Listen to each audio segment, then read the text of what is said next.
Learned is that when people spend more time with good content, they spend more time with advertising. So naturally, news and things like that, current affairs, people spend a longer time reading good quality journalism. They're going to spend more time consuming the brand. We're an attention company. We base all our studies on eye tracking. So we've had eye tracking software for about 10 years now that we deploy to a panel of users globally to be able to assess what they look at.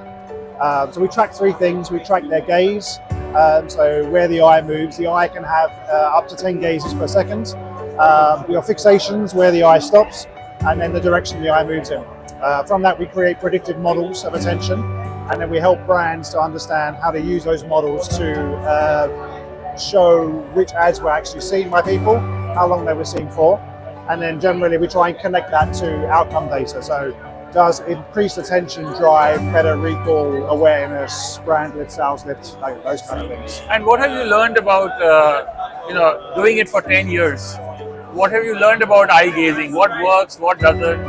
I guess one of the big learnings really is that everyone's eyes work similar.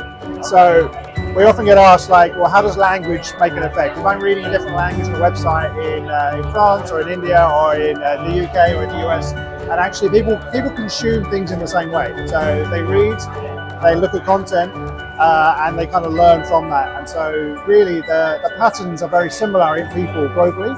The other thing we learned is that when people spend more time with good content, they spend more time with advertising. So naturally, news and things like that, current affairs, people spend a longer time reading good quality journalism. They're going to spend more time consuming the brands.